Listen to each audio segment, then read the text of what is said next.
Good morning, buenos dias, everyone. It's so good to see you. I mean, I don't see you right now, but it's good to be in community with you. As most of you know, my name is Susana Elizarraz. I am the Deputy Director of the Latinx Education Collaborative. I am so excited to be spending this morning with you. Those of you who went to our inaugural Acción last year know that we got some amazing work done. We heard from some amazing people. We listened to your feedback from last year and made some adjustments this year. So I look forward to hearing about your experience today. To go ahead and kick us off, you are at the LEC annual Acción Summit. So welcome. I've seen most of us have been in the chat kind of interacting. Tell us where you're from, tell us why you're here, and just some quick things before we get started. We are so grateful to the team that made happen interpretation for today. If you need, I'm waiting on my slide to give you some instructions, but if you need Spanish interpretation, si necesita interpretación en español, abajo hay un botón que se dice interpretation,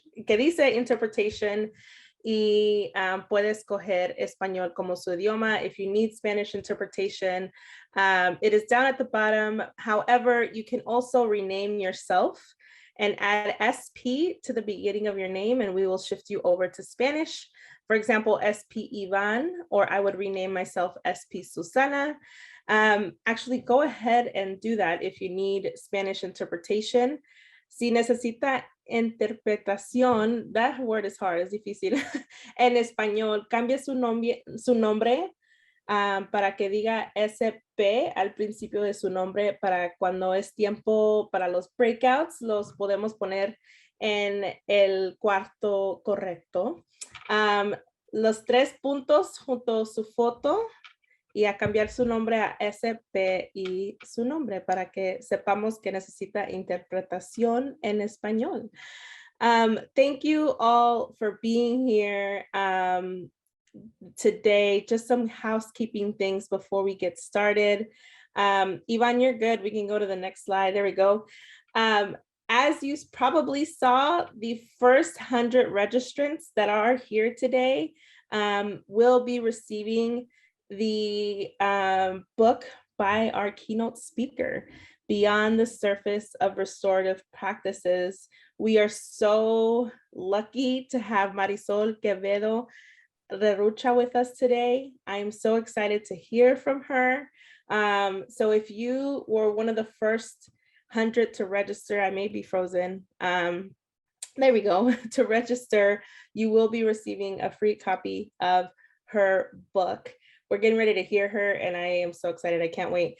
The second thing for housekeeping, those of us who can get professional development points, this event does count toward that. You will be receiving 3 PD points.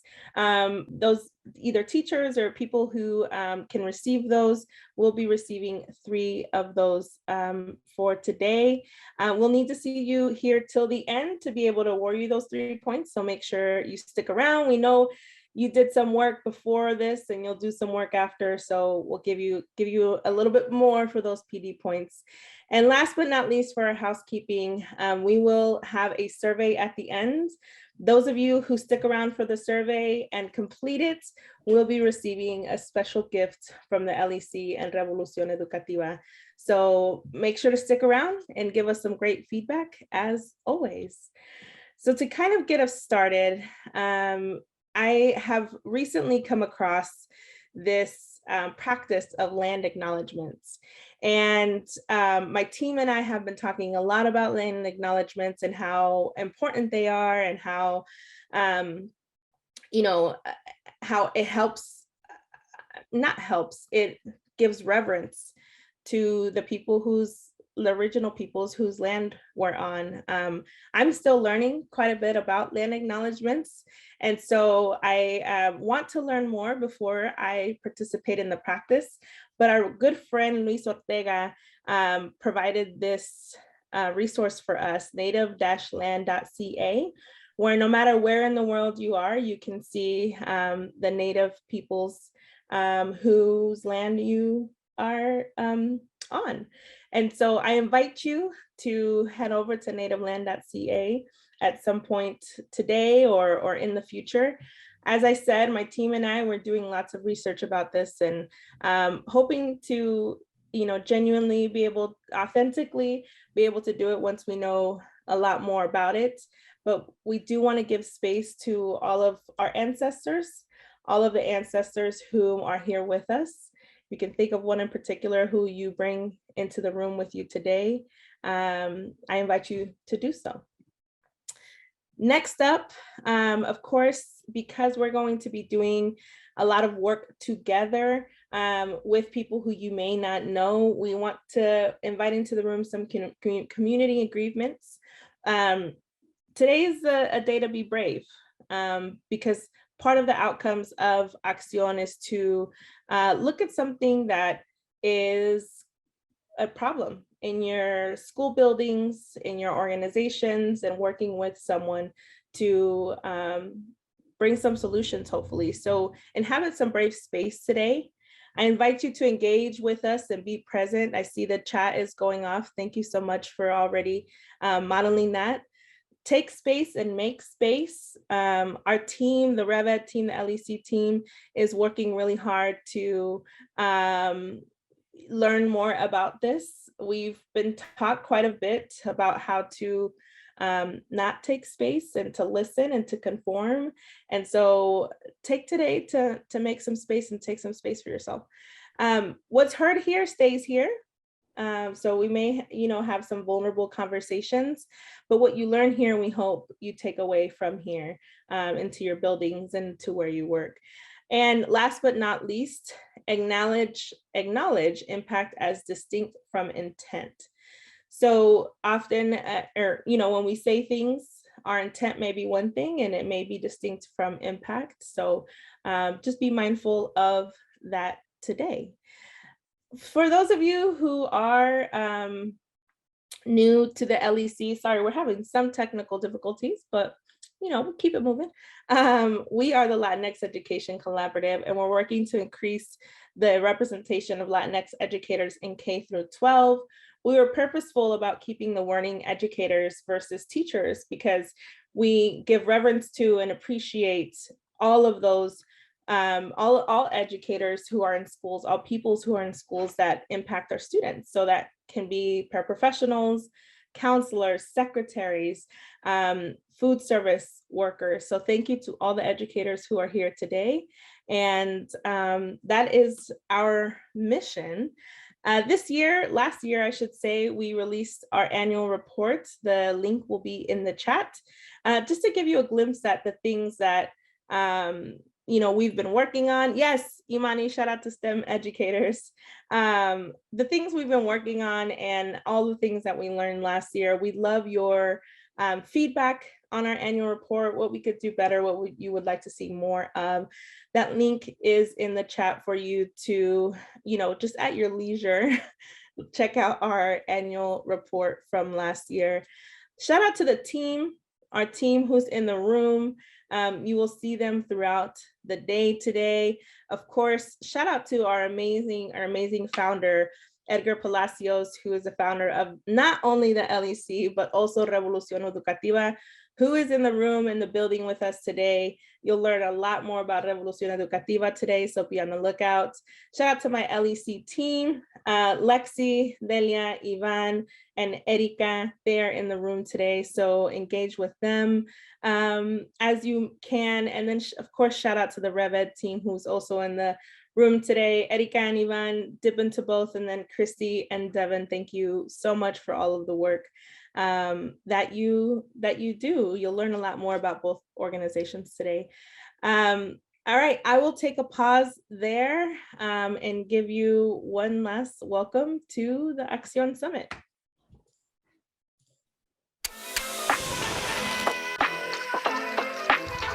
excited to learn from each other today. How we can more advocate for our students, for ourselves, and for our community.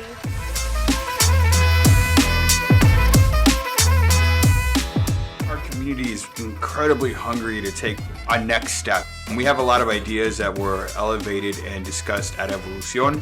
And so we got a lot of feedback around like, how do I take action in my own classroom? How do I take action in my building? How do I take action in my district?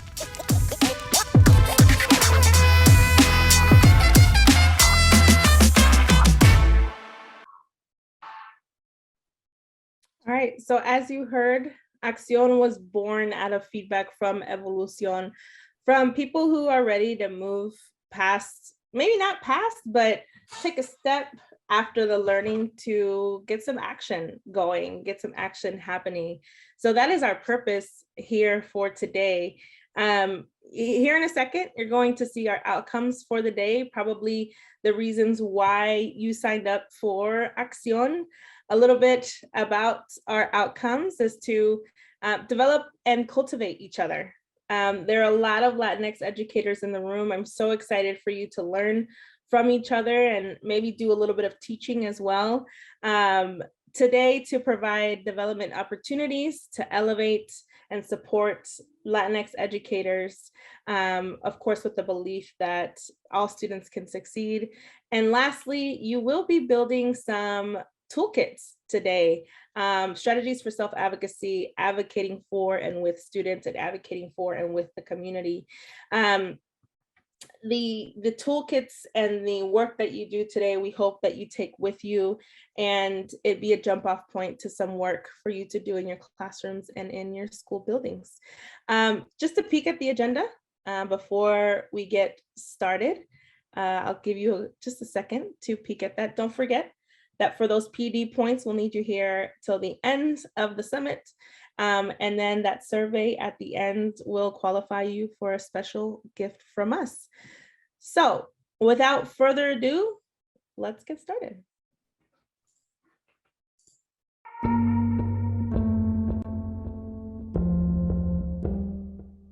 When I moved into my neighborhood in Logan Square, someone knocked on my door and shared that the local school council needed Latino representation on the board, and was I willing to run for local school council. And at the beginning I said, I just moved into the neighborhood, no one knows me, who's gonna vote for me? And it turned out that not only did people vote for me, but I was the top runner, and so then chair of the committee. But once I was on the local school council, and what got me to the local school council was the poor conditions of the building. And I had 2 children going to that school, and I didn't realize how bad it was. So when, as a member of the local school council, we were able to take classes and went to workshops and then learned what our civil rights were. And so that was what motivated me to start organizing. I took advantage of being a stay-at-home mom at the moment, and I took advantage of all the leadership development workshops that were provided by our local community-based organization, and also the local school council training that was a mandate we had to take. And I realized that the benefit of it was we would go into different neighborhoods, and you could easily see how privileged other communities and other schools were, which only angered me even more, because it's like, why don't we have these programs or these benefits in our schools? And right there, that's when I knew we had to start collaborating and working together and growing even faster. The principal, not only my principal, but many principals, they were just afraid of letting parents in because, you know, they're afraid of the consequences or what would happen. And so we were pretty lucky with our principal. that he put his guard down and he allowed us to start with just something called, we called it chat and chew. So it was literally just, coffee and conversations. And we would talk about, what they like about the school, what were the issues, and then we shared them with the principal. And so again, it was easy for him to buy in and understand, and especially when he saw all the parent involvement that increased, all in a positive way, but also, it was good for him to hear what the issues were.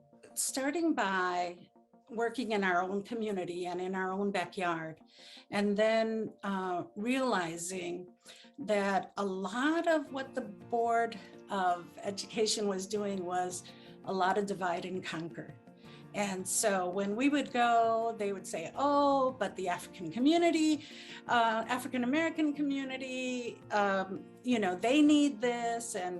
And if we give it to you, then we have to give it to them, and we don't have enough. And we're like, and then the African community would go also and with the same complaints. And we would go to the board meetings and we would realize that they're telling them the same thing that they were telling us. So we said, well, why don't we come together? And so we started working in collaboration with other communities of color. And in Chicago, it's mainly, at the time, because we're talking, 20, 30 years ago, at the time, it was mainly African-American and Latinos, or they were the largest populations. And we started meeting and we started saying, what can we go in together with? What are our common issues and common needs? And after that, it was very difficult for them to use us. I hope that I was just a great mentor that encouraged many women to step up and speak out, learn their civic rights, and understand that as a parent, they have rights.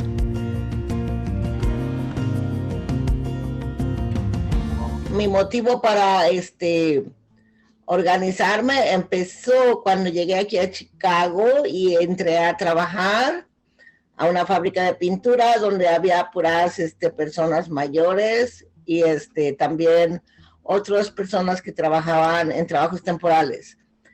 Como iban a cerrar la fábrica donde trabajábamos y no les iban a pagar, entonces me invitaron a una organización que se llamaba Chicago Work Center, Centro de Trabajadores, para una reunión y fuimos, y entonces me enfoqué mucho en estar aprendiendo cómo defender los derechos de los trabajadores. Ahí fue cuando empecé. Después, cuando los niños entraron a la escuela, a pre-K y a kindergarten, tenía yo 4 niños, 5. No, 4 y una que venía. Ya entraron a la escuela y me empecé a involucrar porque vi que pasaban muchas cosas dentro de la escuela, ¿verdad? Había padres, había juntas de padres, pero no todos se beneficiaban con los fondos que se daban para talleres de ellos. Y me empecé a involucrar, empecé a informarme de cómo yo podía estar en ese sistema. Me empecé a dar de voluntaria en los salones de los niños y después me metí al LECtv, al Concilio Escolar Local. Después West Ham pues se tuvo que ir, pero yo me quedé con la otra organización y es como sigo. ¿Por qué? Porque hay muchas cosas pasando dentro del sistema político y dentro de las comunidades, ¿verdad? Nuestros hijos siguen en las escuelas, seguimos viviendo en el barrio, pero hay pocos cambios que hacer. Entonces, tenemos que educarnos para poder hacer los cambios. Y es lo que eso es mi, ¿cómo se dice? Mi meta es seguir aprendiendo, porque el sistema político y todo cambia a cada momento. Entonces, lo que a mí me gusta hacer es hablar con las personas, a crear cambios positivos y hacerlo todo sin esperar nada a cambio, porque si uno espera hacer un trabajo por dinero o porque te agradezcan o porque te aplaudan, creo que no es algo que te emociona a ti hacer de corazón. Eso es porque a mí me gusta hablar con las personas. Si me escuchan, dijéramos, hablamos con 100 personas, pero 10 te escucharon y se quedan contigo. Y es poco a poco como vamos nosotros construyendo esa habilidad, esa conversación con los demás para lograr hacer los cambios y hablar, ¿verdad? Entonces, eso es mi, ¿cómo se dice? Ay, se me fue. Eso es lo que es mi pasión.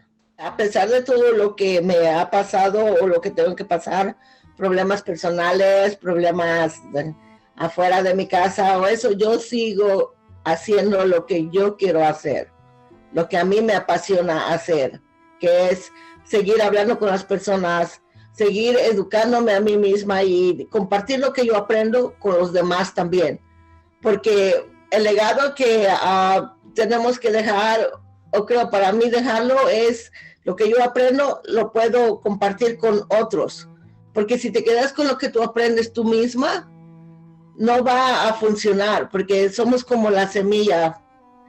Sembramos una semilla y no la regamos, no va a nacer. Y si nace, pronto se va a secar. Entonces, siembra la semilla, comparte y esa semilla te va a dar fruto. Eso es mi legado que yo estoy haciendo ahora. Esa fuerza y ese valor de seguir adelante con todo. De eso me siento orgulloso de mis hijos y también de poder yo seguir hablando o participando en la comunidad, a pesar de que ahorita estoy aquí teniendo recuperación de mi operación, pero me sigo conectando en las reuniones a través de Zoom y estoy al día con lo que está pasando ahorita.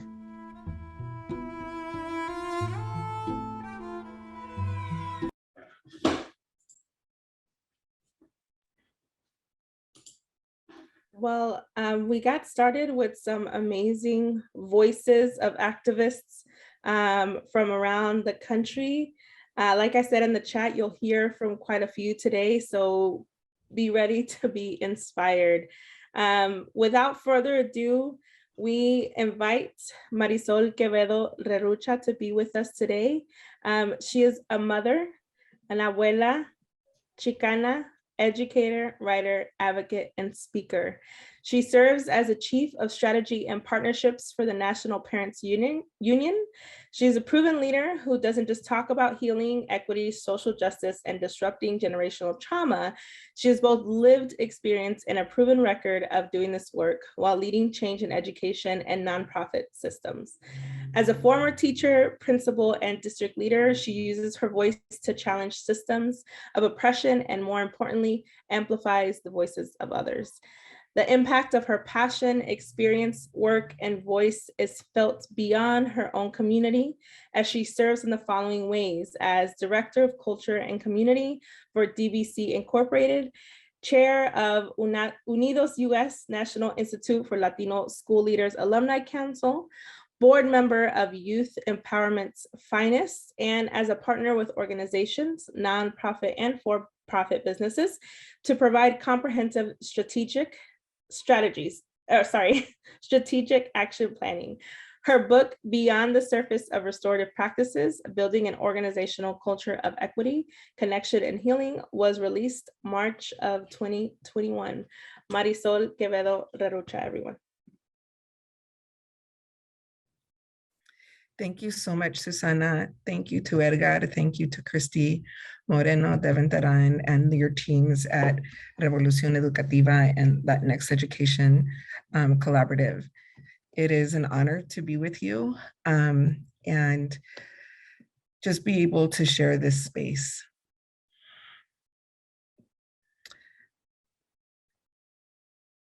Today, I want to talk about connection. And before I do that, I am going to introduce myself in the way that my hope is that all of us can consider introducing ourselves. I am Marisol Quevedo Rerucha. I am the mother to Camerina, Emilia, and Sofia. I am the daughter to Irma and Abraham. I am the stepdaughter to Nancy. I am the very proud wife to Daniel. I am the grandmother to Isabela Luna, Cynthia Iliana, and Lorenzo Martin. I am the sister to Abraham, Atia, and Cameron. I'm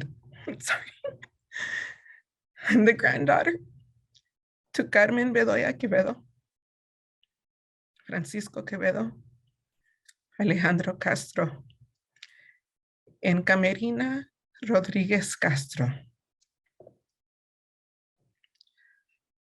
I introduce myself in that way as a reminder that the honor of being here with you in every space that I enter, the honor does not just solely belong to me. I believe that we are all the prayers, the living, existing prayers of our ancestors.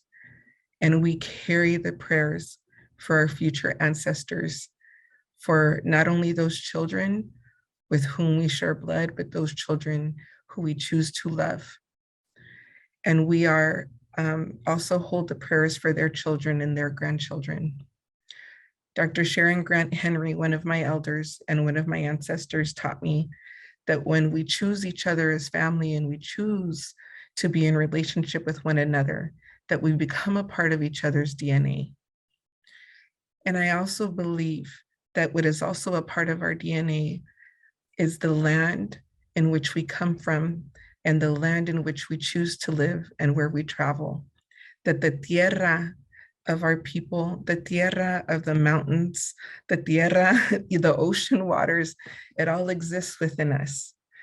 And so I offer you this way of introduction because the honor of this work of this way, especially for those of us who choose to be in the world of education, either through nonprofits or through the system, that we remember that this work is not about us in this human form and in this life. This work is about so much more. And again, whether your beliefs are in God or not, or in the universe, there is something that is always bigger at play. And so I wanted to offer you that introduction in that way that I have learned from my fellow Indigenous, my elders and my teachers. And I just want to thank you for that moment. I am currently in Palm Springs. I'm leading a restorative practices retreat. My daughter's back there. Sorry, let me move. She's just waking up. And we're gonna, as soon as I'm done with you, I have to go and lead the retreat. And what I wanted to talk to you today, it's so beautiful that Evolución Educativa and Latinx Education Collaborative got together for this summit to give you space to learn from one another, to share best practices and to connect and to not only elevate, right, our community and our students and our parents, but to also elevate yourselves and elevate each other. And in order to do that, I think it is really critical that we also do the work of ourselves, do the work for us, because we can't know other people without really knowing ourselves first. So I'm going to go through a couple of activities with you and for you and some thoughts that I want to share. And I invite you to take any screenshots that you'd like. And if you'd, I'm more than happy to send you this presentation. I'll send it out to the organizers so that you have it. But I invite you to take any screenshots of anything that you would like. So let me get back in. And we're only together for a short time today, but I'm very grateful that you will have the book so that you can continue the connection and the work. Okay, let me see. Okay, so one of the things that I think is really important in this space in education is that when we think about, and in this restorative work, this way of being, our people, our blood, The concept of being in a circle, the concept of community is something that is a part of all of us. And it's actually a part of every single person who has ever existed. And as Da Vinci, drew, like even us as individual people, we are perfect circles. And when we are in community, when we choose to be in circle with another person, either in conversation or to intentionally do what you're doing to learn from one another and to work, walking into that space without the idea of positional authority, without the idea that anybody is above anybody else, especially in education. Some people, think that I'm the adult, so kids have to respect me, or I'm the teacher, so parents have to respect me. No, like you come in as a human being, and that respect is something that is shared. It's not something that is owed to you because of your position or because of your education or the degrees or the title or the salary that you make. So my invitation to you is to enter the space in your humanity. And when you enter into circle, into community, Dave Chief in Oglala Lokota says that in the circle, we are all equal. When in the circle, no one is in front of you, no one is behind you, no one is above you, and no one is below you. The sacred circle is designed to create unity. This is so important because our culture is built on harm. The United States was built on harm. And the systems that have continued to be created from this system continue to perpetuate harm. And this harm has created continuing and ongoing generational trauma and inequity. And that continues to create academic disparities that we see for our English language learners, for our students who may have special needs, for our Black students, for our Indigenous students. Also continues to feed the school to prison pipeline and keeping our communities in poverty and in spaces of poor mental, physical, and emotional health. And so like this systemic harm that has happened, we need healing. And this, when I look at this, I think, this to me, Mother Teresa said, if we have no peace, it's because we have forgotten that we belong to each other. If we believe that we belong to each other, then this continued cycle of harm would not continue to happen. And so how do we begin to reclaim each other? And we do that by starting to reclaim ourselves. And we have to do this work in our community as individuals, right? All at the same time, we work on ourselves, we work on our community, and we work on the systems. And one of the tools of doing that, I think that's really critical, is being really clear about who you are and why you are, and being very clear about what you expect from yourself, what you expect about how you treat yourself, how you treat others, and how they treat you. And also, like, what are your beliefs? What do we believe about ourselves in this world, in work? What do we believe about education? What do we believe about our students and families? What do we believe about our coworkers? And really centering in what are our beliefs, what are our values, what are our expectations? How do we expect to be treated and treat ourselves? And in doing that individually, and then coming together in your organization, in your teams, and through collective voice, creating these same agreements and belief statements to drive your work, this is where the change can happen. Because people have beautiful mission statements and vision statements about equity. They have this beautiful, beautiful work. But then why do these issues continue? And they continue because we talk about it and we're not about it. But by being really clear about our mission and about our beliefs and our agreements, then we can start to, that can be the North Star that keeps us grounded and can hold us accountable to not just talk about it, but be about it. Like, be the work. If you believe in equity, if you believe that all students can, then all of your decisions in your work have to follow that. And we also need to practice this belief that we belong to each other and that we belong to ourselves. Luis Valdez, in Lakesh, is the concept that we belong to one another. And Luis Valdez, who wrote and directed La Bamba, this is a small poem from a larger body of work. And this is what he says. He says, "Tú eres mi otro yo, you are my other me. Si te hago daño a ti, if I do harm to you, me hago daño a mí mismo, I do harm to myself. Si te amo y respeto, if I love and respect you, me amo y respeto yo. I love and respect myself. And so again, like, how do we live this? Do we believe this? Do you believe that we belong to each other? Do you believe that the way that you treat yourself is the way that you also need to treat and connect with others? And not just the people that you love the most, but sometimes the ones that drive you the craziest. And even in this time, and there's so much discord and there's so many people that are out for our communities. And we live in a space, I live in San Diego, California. I also work with an organization called Gente Unida, and we have children and families that are at the border that have been seeking asylum and refuge, that are in the fortunate ones are in shelters. Some are in a space called a chaparral. Are we acting like we believe that we belong to each other? And what is going to be the continued impact that you will see in your states, in your city, of the way that we are treating our children? And this work, it starts with each one of us. We have to start by doing our own work. And restorative practices offer a way to healing through connection with ourselves and with others. There's different ways of the practice, but there's a couple things I want to offer you, is that we all want to, in our experience, we all want people to do things with us. Our children, our families, our parents, we as educators, we want voice in our work. We want voice in the work that we're choosing to do, in our goals, in the programs that we're offering, in the books that we're reading. We want voice. We don't want things done to us. And for far too long, our community, others make decisions about what our kids and our families need. And they do things to us, or they neglect us, right?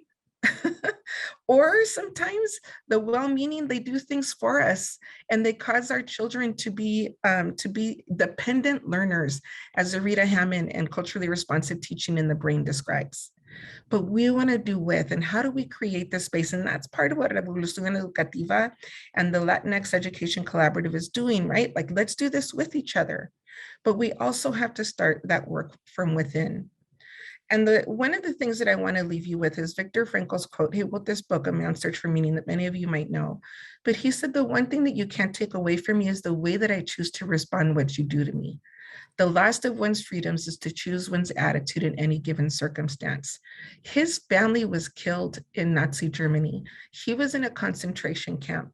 And his experience taught him that the freedom that he did have was to choose his attitude and how he is perceiving the things that were done to him. His entire family was killed, and he did not allow that to make him a victim. He did not allow that to make him a hard, harsh human being. And so this is another call. How do we choose to respond to the things when we are in this space and we think that things are being done to us? Right? And we can see that very clearly in this time where we're living with the mask mandates.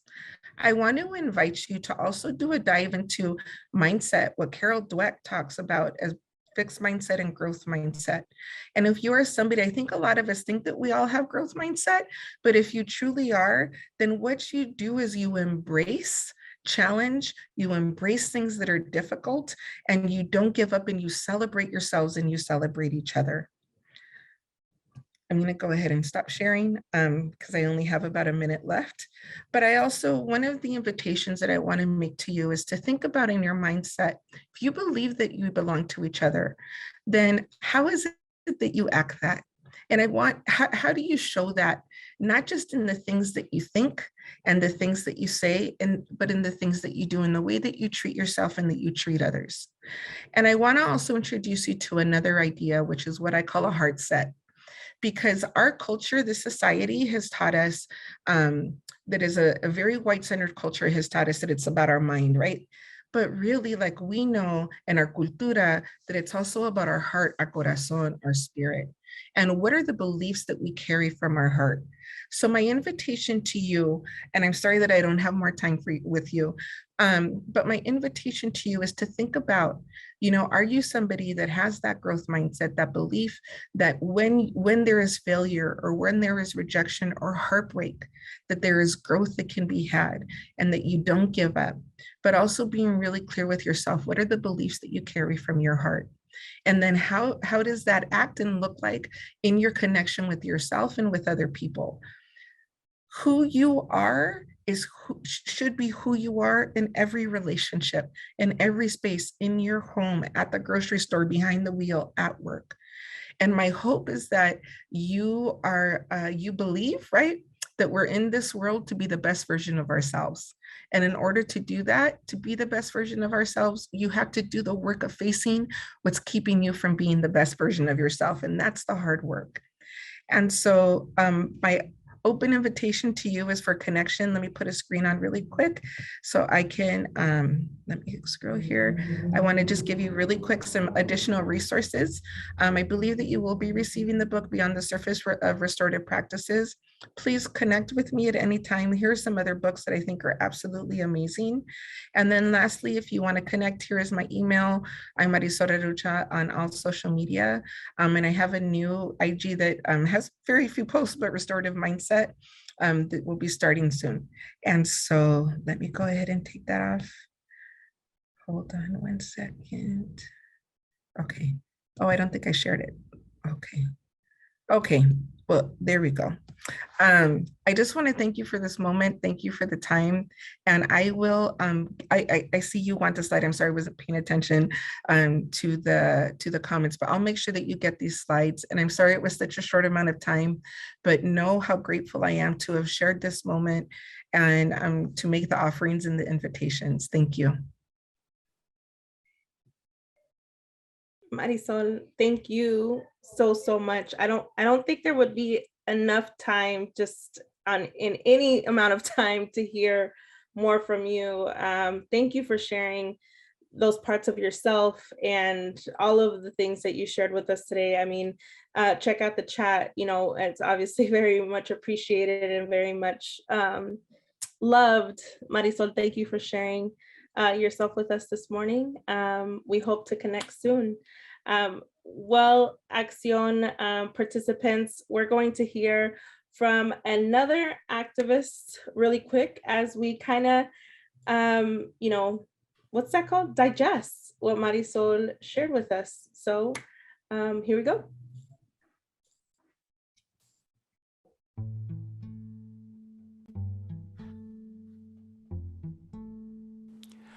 Hi, my name is Trinidad Raj Molina Khatun III, just Trinidad for short.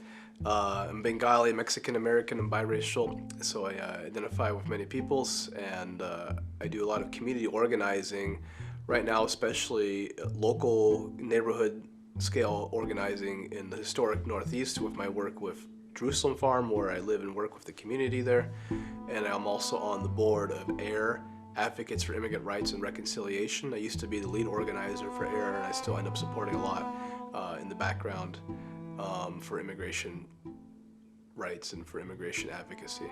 It was becoming clear with each year, whether I wanted to admit it or not, things were taking a horrible turn, and all immigrant rights were, you know, suddenly being attacked, and just the daily lives of immigrants for people, all sorts of immigrants, whether they're Bengali immigrants or Mexican immigrants or from Central America or recent refugee arrivals, everyone's ability and this to really stay safely part of this country was just, it was a question if we can really be safe here anymore. You know? My involvement in advocacy lead to me coming into leadership positions. I think it's an interesting way to think about what is a leadership position. Growing up, I never would have thought of myself as being someone like that, and in many ways, I'm still definitely, I explicitly don't have a goal of like becoming some big political candidate or things like that. I tend to do very strong work, but it tends to be quieter except when it's necessary to be louder. That's kind of my way of working. But there have been times where I have stepped into strong, very loud roles when it was necessary, like pushing against the Immigrant Youth Center that Vision Quest wanted to start here a few years ago. We led a whole effort against that, you know, to bring it to the city's awareness. And we got it blocked, basically, or we got them to drop out. So I've done big things, how we build collective power. Oh, you know, It's interesting. I feel like there's a lot of cliche answers you're going to hear from organizers. Like I've heard so many cliche answers, like about, oh, let's build power and let's be power, you know, and people power, and you move people and you move money, and all that's true, and it's like the bread and butter of organizing. But in all honesty, I feel like I don't hear people say a lot of this. Is like just really taking time for authentic connections and authentic relationships with people, and even challenging yourself to make those connections with people that you don't think that you have anything in common with, and taking the time to have sometimes hard conversations with people who you disagree with, and then also the people who you already have a lot in common with, like really investing the time in strengthening strong relationships throughout your region or whatever is relevant to the thing that you're organizing on. I guess I might be too like self-effacing about like my own, you know, successes, but I do feel more proud when like the community really is one and the collective has been part of it. So when Safe and Welcoming in Wyandotte County, when was that last month? Now it feels like a long time ago. When it finally passed with this huge coalition-wide effort throughout Wyandotte County, you know, for 5 years struggling tooth and nail to get any basic progress on it because of how much the powers that be did not want it to happen. What would have been a simple policy in other parts of the country, we had to fight for everything. Probably the legacy I would like to help spread is and leave behind is just the being that willingness to think outside the box and to rethink the way some things have been done before, and to see when it's time for new approaches to be tried that maybe traditional organizing would not have considered before. But with new times sometimes comes new challenges, and when new people coming into the game comes new insights. And especially for me, what that means is really being open to just a diversity of thinking, because standing up, in my mind, standing up for immigration rights, it means really the challenge of being open to all these different cultures, because so every different immigrant group has different ways of thinking. There's no possible way you would know every way of thinking for every immigrant group, but at least being open to learning all the time.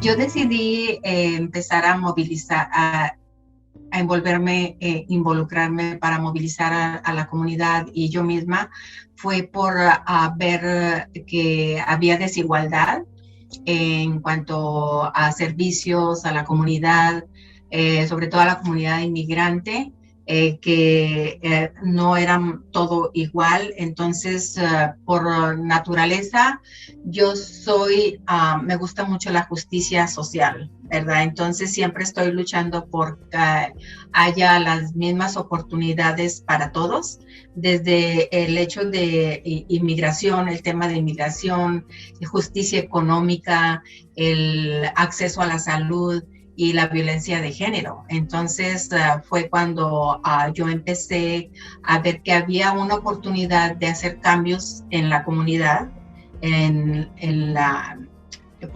todo la ciudad, porque tuve la oportunidad de participar en un programa de Western Leadership United, y ahí yo vi que había oportunidad de hacer cambios, que teníamos voz, que teníamos poder y podíamos nosotros hacer cambios desde un stop sign en la cuadra hasta un playground en la escuela de mis hijos y hasta cambiar leyes o crear leyes para todos que reflejaran los valores de nuestra comunidad, ¿verdad? De nuestra cultura y que nos beneficiaran a todos. Entonces fue eso lo que me motivó a movilizar y a organizar la comunidad, ¿verdad? Desde un interés propio hasta un interés común en la comunidad. El poder colectivo ha sido una manera de lograr victorias, porque una sola persona no lo puede hacer sola. El hecho de ser parte de un grupo, el tener las herramientas a través del entrenamiento del liderazgo de Western Leadership United fue donde siempre fue la fuerte en la familia y creo que siempre ha sido como el matriarcado, ¿verdad? Y lo veo en mis hijas y lo veo en mis hermanas, ¿verdad? De que las mujeres somos las que llevamos la batuta. Y eso no quiere decir que subestimemos a los hombres, ¿verdad? Porque mi papá, mi señor padre también aprendí mucho de él, la parte diplomática, la parte siendo muy gentil, muy amable, pero las agallas y la fuerza para pelear por mis derechos fue de mi mamá. Mi mamá, ella siempre nos enseñó, no se dejen, luchen por sus ideales y aquí estoy para ayudarlas. Siempre nos brindó mucho apoyo y yo es algo que le agradezco mucho y quiero ser también un legado muy especial y muy grande para todas las mujeres en la familia, para mis hijas, para mis nietas, que quiero que vivan en un mundo justo, igual para todos, en donde no haya violencia y que sea un lugar muy bueno para vivir. Así es que creo que estoy haciendo buen trabajo, pero todavía falta mucho trabajo por hacer, todavía falta involucrar a más mujeres que se la crean de que son poderosas, de que son guerreras y que sí se puede.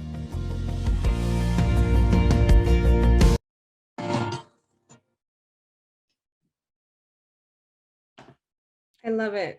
I love it. I'm inspired. I'm like, what am I doing with my life? I need I need to get out there and do more. Thank you to all of our speakers today, all of those who were willing to be recorded and to inspire us today. I want to tell you a little bit about the Latinx Education Collaborative before we get to work, and a little bit about how we are shifting what we do based on our community needs. So you may have seen that this year we changed our verticals to be titled Home, Heart, and Humanity. We realized as we did our work that let me pause. As equal to needing more representation in schools and classrooms, we also needed Latino belonging in schools. When we talk to Latinx educators, when we talk to Latinx parents in schools and students, the theme that we hear is that oftentimes Latinos don't feel like they belong in school systems. And so, but all of our verticals have some form of belonging embedded in them, just a response to our community and a little kind of the LEC version of Acción, right? Of changing up things based off of what our community needs. You also saw last year that we released all of our values, our 5 values that as a team we've committed to, and that any of our community members we ask that they commit to as well. They are impact, personal growth, integrity, authenticity, and community. Those 5 drive everything that we do. And I'm so excited because this year when thinking about Acción, we said, looking at the feedback, looking at how we've grown, what things have changed, what should we change this year? And something obvious happened. Revolución Educativa was finally kind of got off the ground this past year in 2021. And because Acción is all about action and advocacy, we said, hey, let's invite the RevEd team to join us for Acción and maybe even, hand it over because Revolución Educativa is doing such amazing work in the advocacy, legislation, policy space. They are now our very own family members doing literally this work. So I will kick it off to Christy Moreno and for you to learn a little bit about RevEd before we get started working. Thank you, Susana. Gracias, everyone, for being here today. We know that Saturdays are sacred, and this is why we have Acción today, because this is sacred work. This is work for our families, our community, our children, our educators. and really for everyone that we're here to represent. Revolución Educativa is the sister affiliative of the Latinx Education Collaborative. My name is Christy Moreno. I'm the Chief Community Advocacy and Impact Officer for REVED. I'm also the delegate for the National Parents Union for the state of Missouri, but most importantly, I am Nina and Emilia's mother. And being a mother and being a community member is what brought me to this work. Initially, as a volunteer for over a decade, doing a lot of work for, bridging those gaps and overcoming the barriers between Latino families, specifically limited English proficient families and their schools and their educators. And up until about 3 years ago, I decided that I needed to dedicate more time to this work. And now I'm committed to doing this fully and full time. First, I want to show you have a slide right here. We're very happy because we now have a physical community space in the northeast of Kansas City.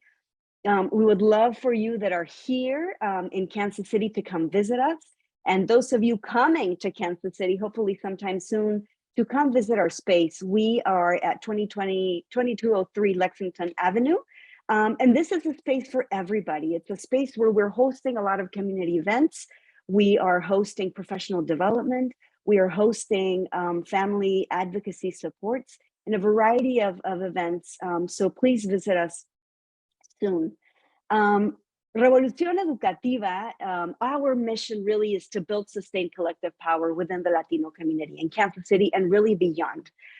We are, and we claim to be, because it is true, that we are the leading education advocacy in the state of Missouri, advocating for Latinos' interests in Latino families, and really the Latino community in every corner of Kansas City, but really all over the state of Missouri. Our focus is building community.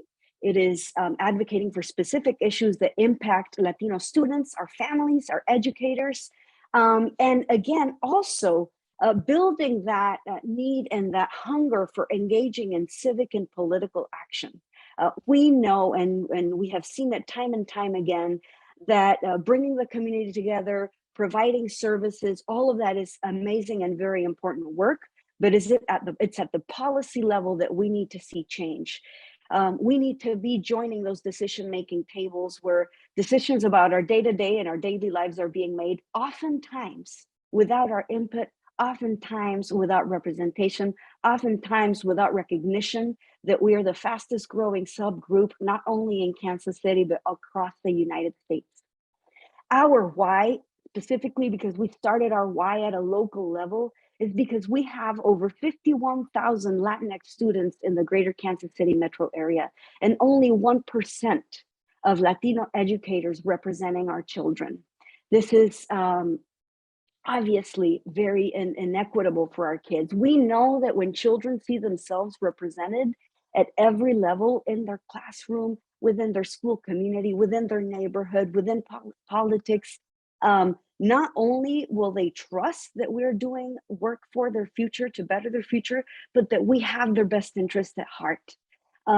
Here are some statistics that are also grounding us on our why. In 2019 in Kansas City, but this is reflective of the whole country, Latino students on the average, and you can see those percentages there, were 35.8 proficient in grade third grade in ELA, 33.9% proficient grade 5 or 5th grade in science, and only 18.2% proficient in 8th grade math. We can only see what the reflection of those statistics means. We have a lot of work to do. Our children deserve our commitment. Our children deserve for us, the adults that are responsible for them, and that's not just parents. That is all of us that are committed to the future of our children, of our cities, of our states, of our country, to engage in advocating for positive change. They are expecting us to build on the promises that we give them every day of ensuring that they receive a high quality public education. Those are the whys, those are the cornerstones of why Revolución Educativa exists. Can we go to the next slide, please? You will see that we are built on our verticals of transparency, accountability, and representation. And we do believe that representation matters. Some of the activities that we engage with and in with our community, learning together with our Latinos in not only Kansas City, but across, is that we actively engage in several of these activities, providing opportunities for learning and direct support to Latino parents. We have one-on-one coaching sessions to teach them the rights as parents, the rights of their children as students, and how they can better engage in the education of their children. We empower our community to engage in civic and political action, because nothing is greater than moving the needle at a legislative and policy level. We engage in elevating and sharing the lived-in experiences and stories of our community, because we have time and time again heard legislators say, we hear you, advocate, but we need to hear the stories of those that are most impacted by this issue. And that is why sharing your story, sharing your why, sharing the story of the students that you serve, of the school learning community where you practice, is very important. We invite you to not only engage in doing the work, but in sharing the stories and the testimonies of those that you advocate for. And we actively engage in joining decision-making tables where the decisions are made about us, without us, oftentimes, as I mentioned. And we are just not going to sit and wait to be invited. We've waited for too long. It is time for us to rise up and bring our own chair and join those tables where those decisions are being made about our children, for our children, about our families, for our families. Here are just a variety of activities that we engage in. Please, we invite you to follow us on social media, to actively connect with us and participate, whether you want to join some activities, whether you want to volunteer with us, whether you want to come with us and meet with elected officials. On the first picture in the corner, you see us parents joining, traveling to the state capitol in Jefferson City, meeting with senators and representatives about issues that affect our children, specifically in education. We host community events where we empower our families, where we build community and networks, because we know that we cannot do this work alone. We need to show up together. We participate in conversations in our community, like the redistricting maps event and town halls that we attended, actively learning, but also actively sharing our needs and our voice. We engage in informative and educational conversations, like talking about, issues that affect our children and impact our teachers in their day-to-day practice. We also engage in activism and social media advocacy work and calls to action for our community to engage with elected officials. We represent our community with their stories and empowering them to share their voice, because not only does their voice matter, but they have stories of impact. And we commit every day as we do this work, first to find joy in this work, because when we ground our why in our children and we put our students at the center of everything we do, everything else should fall in place. So yes, we believe that representation matters. And what representation means is not just one person. It means building a sustained collective power of Latinos uniting and engaging and connecting and showing up in those spaces where we must be heard. So please connect with us. You can follow us on a variety of social media channels. You will see a slide with that information at revedkc.org or at revedkc in any of our outlets. That's our handle. And please come and share your stories and your talent and your commitments with us. We have a lot of work to do. We have a lot of impact to really, to build on.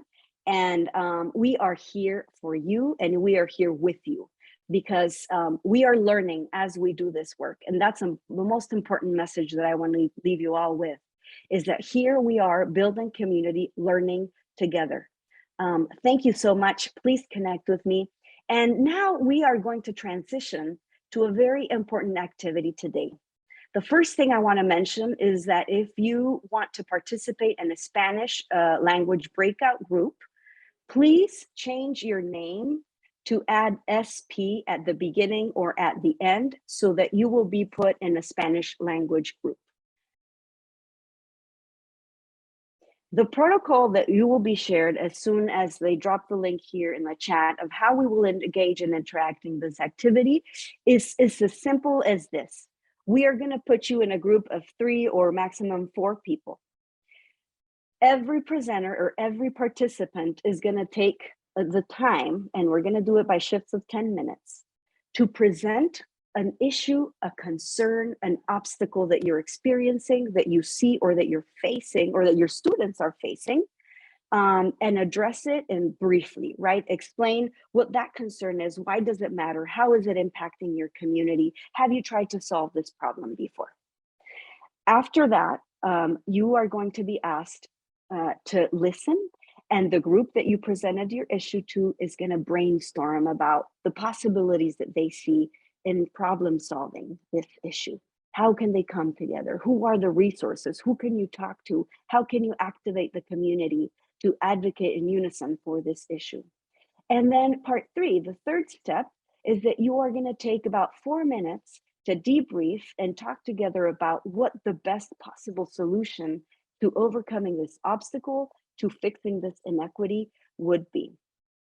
Now, you will be shared a link with the protocol that you will follow. We have it both in English and Spanish. These are also resources that you will be receiving after the summit so that you can engage and use this protocol to practice with other groups and to build community with other advocates. If you have any questions, please feel free to drop your questions in the chat.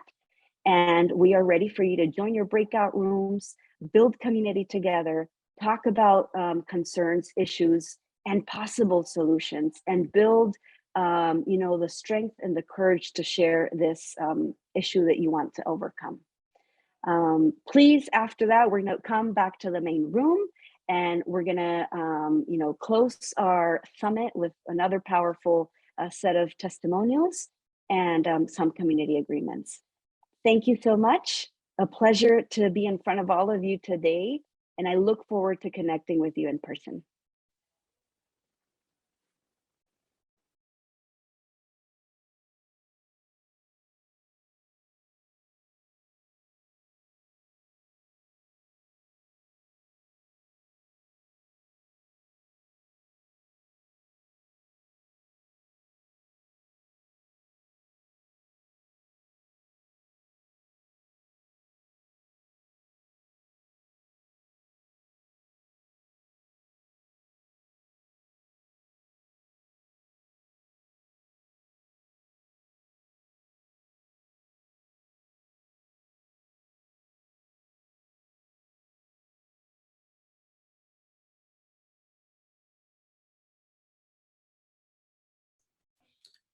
Is everybody in their rooms? Is it just us?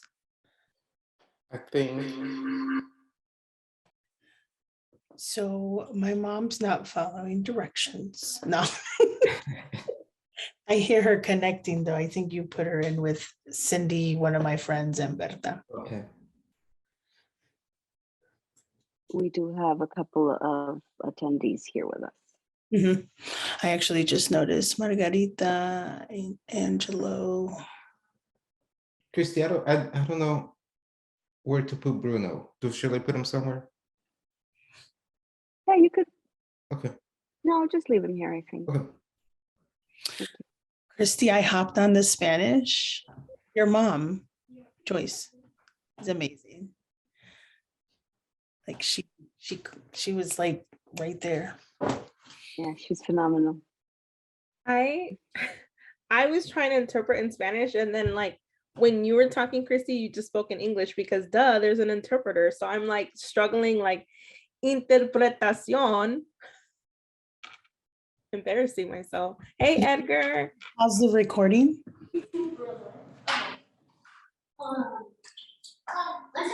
What's up, y'all? Ivan, you want to pause recording?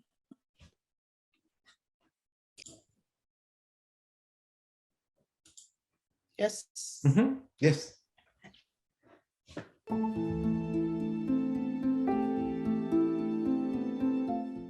El por qué, bueno, hay muchos porqués, pero más que nada es para tener la representación de nuestra comunidad. En Tulsa, la comunidad Latinx hispana está creciendo muy rápido, muy rápido. Y si tú volteas a ver en todos lados las mesas donde se toman las decisiones, no hay nuestra gente, no hay personas que se ven como nosotros, no hay personas que hablen nuestro idioma ahí. Entonces, eso es una de las grandes motivaciones. Y otra, el que vean que sí se puede, sí se puede. Va a costar trabajo, vamos a sudar, pero sí se puede. Y es lo que, como lo principal que quiero hacer, que vean las otras mamás, papás, inmigrantes de primera generación, aunque nos mastiquemos el inglés como nos lo mastiquemos, podemos estar ahí representando y podemos estar ahí siendo la voz de nuestro pueblo. Bueno, creo que por la experiencia que tuve trabajando en diferentes organizaciones y non-profits aquí en Tulsa desde que llegamos, fue lo que creamos comunidad. Yo siempre he dicho, no puedes hacer nada solo. No se puede hacer nada solo. Siempre tienes que, dependes y otras personas dependen de ti, y más como inmigrante, para poder salir adelante. Entonces, todos estos trabajos que he venido realizando y no ayuda de los jefes, ayuda de la comunidad a la que serví.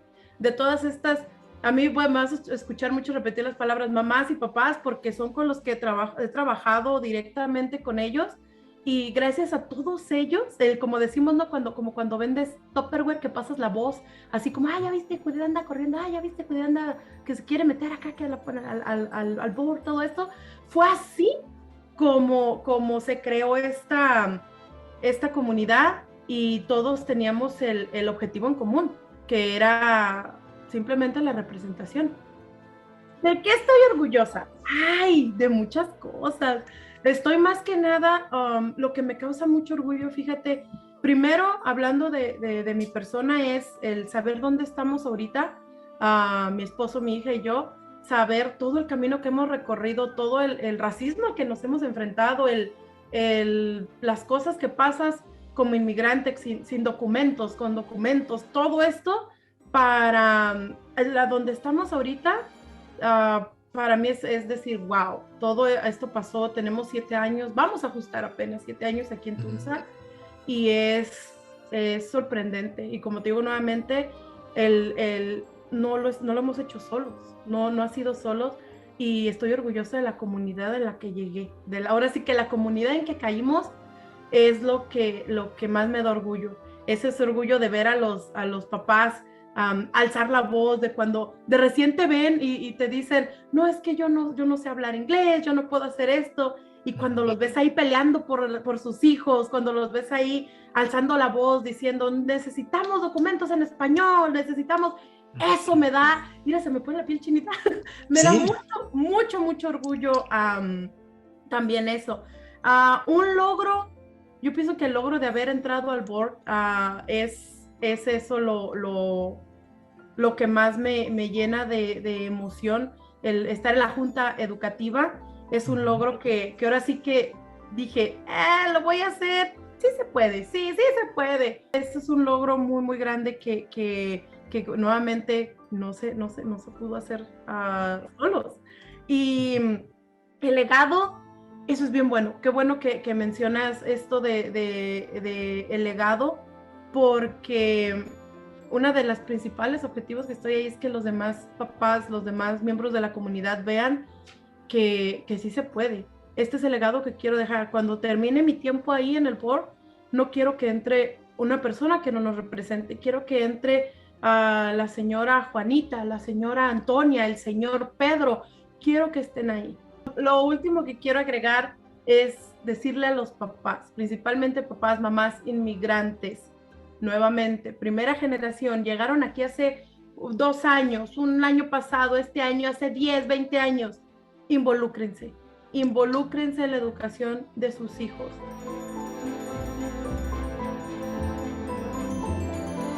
My reason to mobilize and organize for change was in 2006 when a friend of mine asked me to visit a young undocumented mother of 3 that was in the hospital in need of medical care, and she didn't have healthcare insurance.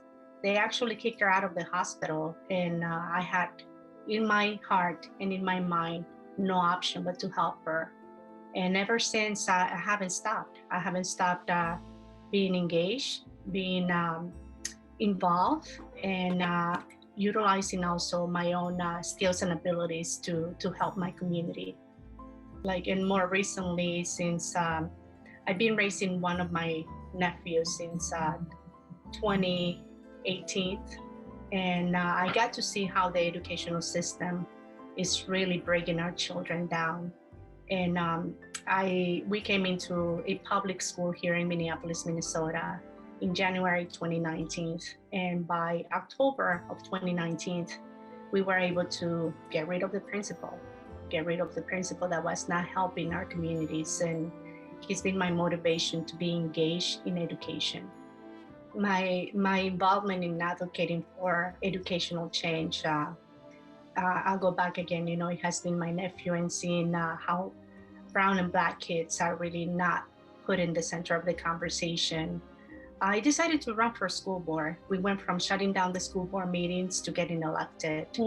And to be honest with you, it has been the biggest reward, in the sense that I go back into the work that I have done with my community.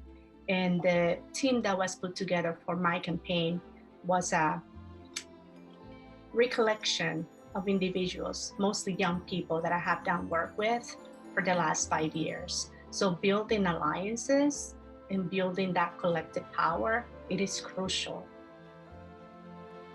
I am very proud of the fact how mi comunidad se ha levantado, how my community has been able to stand up and to demand the educational rights that their children deserve and need. That's what I am very proud of, to see a group of people that have been stepped on for so long, that they say no más, no more fear, and that we are ready here to fight for our children. And when it comes to my legacy, I don't know, that feels a little bit weird. But one of the things that I am also very proud of is that in Florida, back in 2011, I co-founded an Academy for Youth, Future Leaders Academy. And that academy is to provide opportunities and to help our young people to navigate the educational system so that they can get to a higher education. And they're still functioning, they're still working and serving the community down in Florida. So I am extremely proud of that, because at the end of the day, it's not about me. It's about el futuro de nuestros hijos, las futuras generaciones. Gracias.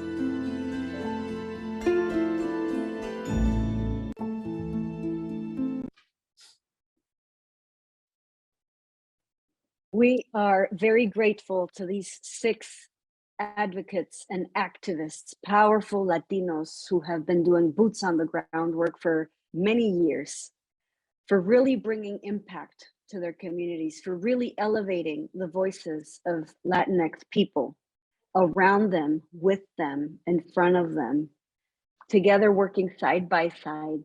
I want to remind us all that this work cannot be done alone. We need to work as a collective. We need to work hand in hand. We need to commit to our communities. And today, as we are getting close to the time where we will depart right now, it doesn't mean that this work stops, right? This is just a kickoff of the powerful work that you all, as Latino advocates, as powerful individuals and stakeholders in the education of our children, we are hoping that you leave this summit re-energized, with your fire ignited or reignited, and with new, I always like to say new friends, but new allies, really, to lean on, to reach out to for support, and to do this work with and for our children and our families.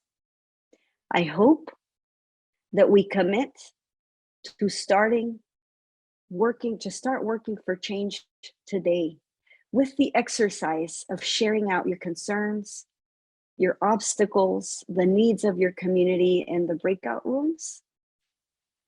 I hope that you are inspired by others, but also that you were motivated to contribute to advocating for the needs and the fights that must happen to really deliver on the promises we've made to our Latino children. We are here because we've committed to giving them an equitable present, an equitable future, one in which they see themselves successful, happy, and being change makers of their communities. Revolución Educativa and the LEC are committed, and we commit to this work every single day. And we hope that you join us in committing to this powerful work, and that you can lean on us and the resources that we can provide and the tools that we have put together for you. But also we want to learn from you. We know that many of you are already doing this great work in your learning communities. So please share that with us. We have put together toolkits for teachers and toolkits for parents with some advocacy resources that you can visit and you can download and you can share with others. Please find our teacher toolkit on the LEC's website, which is Latinx, EDCO, latinxedco.org, and a parent toolkit at revedkc.org. Please share those and reach out to us if you want to have one-on-one coaching sessions, if you want to invite us to share this information with others. We are here to build community with you. We are going to leave this space, but we want to do that by sharing something else, which is we want to invite you to follow us on our social media. And please add it to your favorites and share the information that you are receiving, that you're seeing, calls to actions, trainings with your communities. We need to grow so that we can have more impact and better outcomes as a collective and as a collaborative community. The other thing I want to share is that as we conclude the summit today, our Acción, we're leaving here with steps to taking action, right? And the first step is that we want you to provide feedback about this summit, about the resources that you have found here, but also the resources that you might need, as well as tools and information.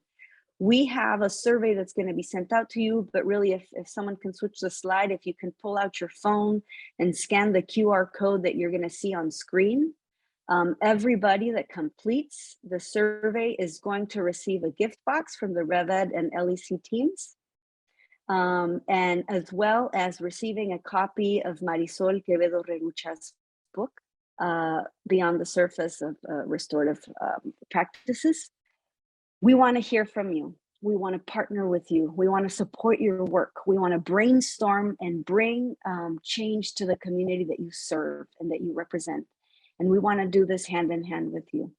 Please reach out to us if you have questions, if you have ideas, if you have any other needs that we may support you with, or that we can partner with you on. Muchas gracias. It's been a pleasure being here with you today. Thank you so much for taking the time to join our community and really talk about the biggest needs that are impacting our children, our educators, and our families, and the Latinos communities that we serve. Muchas gracias. Thank you.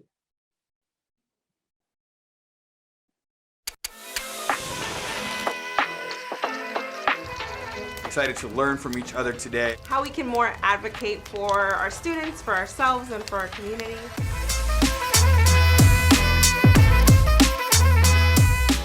Our community is incredibly hungry to take a next step. And we have a lot of ideas that were elevated and discussed at Evolucion.